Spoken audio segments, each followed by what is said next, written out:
পর বাংলা ভিডিও দিচ্ছি, তাও ক্লাস 4-এর। এতটা লেট করে ভিডিও দেওয়ার কারণ অলরেডি বাংলার 2টি ক্লাসের ভিডিও অনেকগুলো আপলোড করা আছে, যেগুলো আপলোড করা নেই বা তোমাদের যখন যার যেমন প্রয়োজন পড়বে অন ডিমান্ড তোমরা কমেন্ট সেকশানে আমাকে জানাবে যে এই ক্লাসের এই চ্যাপ্টার থেকে কোয়েশ্চেন উত্তর চাই বা ভিডিও চাই, তো তখন সেই চ্যাপ্টারটা কভার করা হবে। তো যাই হোক, একজন সাবস্ক্রাইবার আমাকে কমেন্ট করেছিলেন প্রার্থনা কবিতার জন্য। আমার যদিও অনেকটাই লেট হয়ে গেল, তো প্রায় 2 সপ্তাহ মতো হয়ে গেছে, কিন্তু উত্তরগুলো তৈরি করতে টাইম লেগেছে এবং বিভিন্ন পারিবারিক কাজের মধ্যে দিয়ে অনেক সময় পেরিয়ে গেছে। তো যাই হোক, আজকে আমরা প্রিয়ংবদা দেবী রচিত প্রার্থনা এই কবিতাটি পড়ব এবং সেখান থেকে প্রশ্ন উত্তরগুলি করব। তো চলো পড়ে নিই। প্রার্থনা, প্রিয়ংবদা দেবী। জীবন আমার করো ফুলের মতন, শোভার আঁধার, পবিত্র সুগন্ধে যেন সবাকার মন তুষি অনিবার। ওগো দয়াময় তুমি থাকো সাথে সাথে, শোভা করি আমার জীবন। শরৎ, হেমন্ত, গ্রীষ্ম, বসন্ত, বর্ষাতে হে সুন্দর থাকো অনুক্ষণ। অন্ধের যষ্টির মতো করো গো আমারে, দুঃখীর নির্ভর প্রাণপণে আমি যেন দুঃখী অনাথেরে সেবি নিরন্তর। ওগো দয়াময় তুমি থাকো সাথে, প্রাণে বল করহ বিধান, আমার এই জীবনের সন্ধ্যায় প্রভাতে কাছে থাকো সর্বশক্তিমান। তো এই ছিল পুরো কবিতাটা। অনুশীলনী যেগুলো কোশ্চেন আমি লিখে দিয়েছি।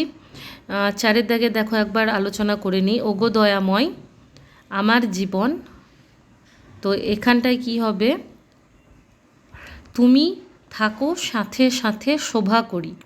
ঠিক আছে, ওগো দয়াময়ের পরে তুমি থাকো সাথে সাথে শোভা করি আমার জীবন।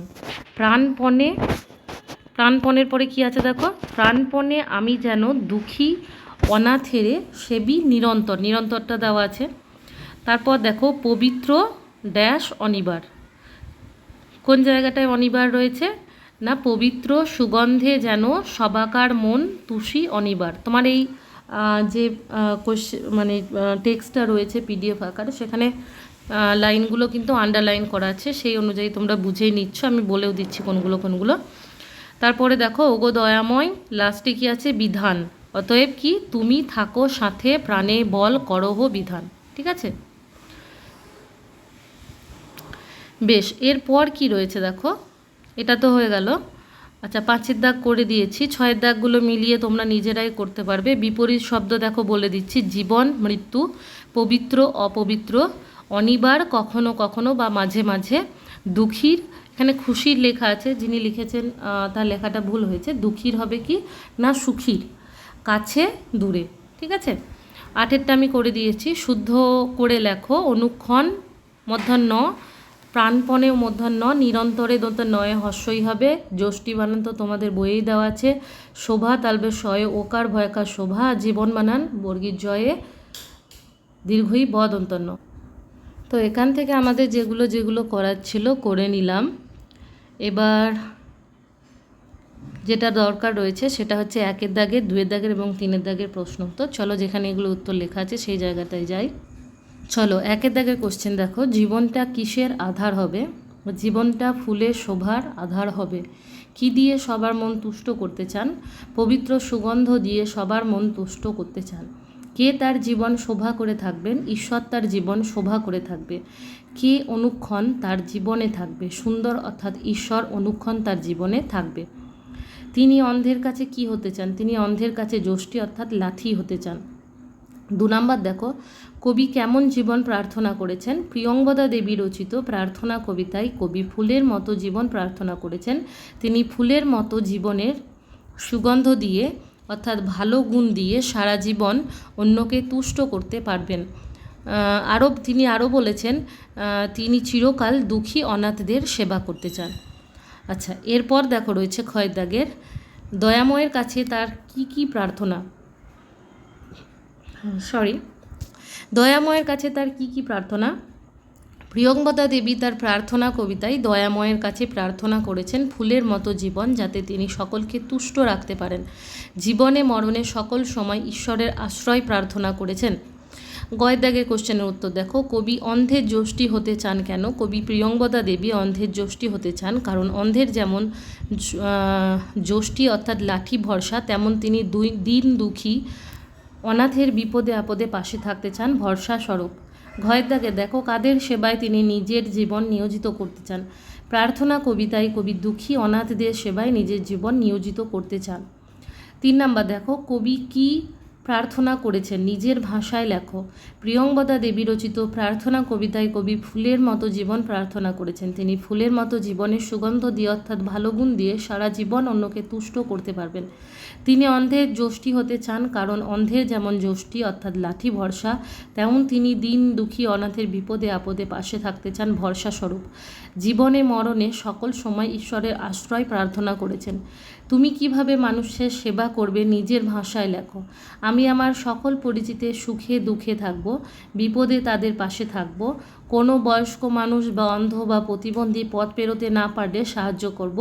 অসুস্থদের সাথে দেখা করে তাদের দ্রুত আরোগ্য কামনা করব। আমার স্বপ্ন, আমি বড় হয়ে ডাক্তার হব, তখন আমি স্বল্প মূল্যের বিনিময়ে বা বিনামূল্যে চিকিৎসা করব। গয়ের দাগের দেখো, অন্ধের নিকট যষ্টির কী গুরুত্ব? তিনি কিভাবে দুঃখীর নির্ভর হতে চান? অন্ধ মানুষ যেহেতু দেখতে পায় না, তাই নিজে নিজে কোনো কাজ করতে বা চলাফেরা করতে পারে না, অন্যের সাহায্য নিতে হয়, কিন্তু কখনোই কোনো মানুষ সর্বদা সাহায্য করে উঠতে পারে না, তাই অন্ধের কাছে যষ্টি অর্থাৎ লাঠি একমাত্র ভরসা। কবি ঈশ্বরের কাছে প্রার্থনা করেছেন তিনি যেন সর্বদা দুঃখী দরিদ্রের সেবা করতে পারেন। যেভাবে একজন অন্ধ লাঠির ওপর নির্ভর, তেমনি যেন নির্ভরযোগ্য হতে পারেন কবি। আচ্ছা, ঘয়ের দাগের কোশ্চেন দেখো, কবি সুন্দর বলতে কাকে বুঝিয়েছেন? তিনি তাকে অনুক্ষণ প্রত্যাশা করেন কেন? প্রিয়ঙ্বদা দেবী রচিত প্রার্থনা কবিতায় কবি সুন্দর বলতে ঈশ্বরকে বুঝিয়েছেন। জীবনে মরণে সকল অনুক্ষণে তিনি ঈশ্বরের আশ্রয় প্রার্থনা করেছেন কারণ তিনি ঈশ্বরের থেকে বল পেতে চান। 5 দাগের দেখো, যেখানে বলা হয়েছে ঈশ্বরকে কোন কোন কি বলে সম্বোধন করা হয়েছে, তো 5 দাগের উত্তর হচ্ছে তিনি ঈশ্বরকে দয়াময়, সুন্দর ও সর্বশক্তিমান বলে সম্বোধন করেছেন। 6 দাগে বলা হয়েছে কোন কোন ঋতুর কথা বলা হয়নি। 6 ঋতুর মধ্যে কেবলমাত্র শীত ঋতু বাদ দিয়ে বাকি ঋতুগুলোর কথা বলা হয়েছে। তো এখানে একটা শর্ট কোয়েশ্চেন আসার মতো যে কোন ঋতুর কথা কবিতায় বলা হয়নি, প্রার্থনা কবিতায় শীত, বা এমনও আসতে পারে কোন কোন ঋতুর কথা বলা হয়েছে। সেক্ষেত্রে কি করব? সেক্ষেত্রে আমরা শীত ঋতু বাদ দিয়ে যেগুলোর কথা বলা হয়েছে সেগুলোই লিখব। চলো তারপরে দেখি যে অন্যান্য কি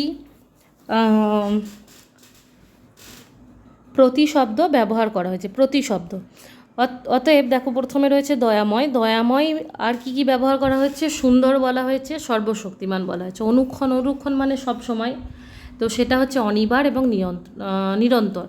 তো যাই হোক, এই ছিল আমাদের প্রার্থনা কবিতা থেকে প্রশ্ন উত্তর।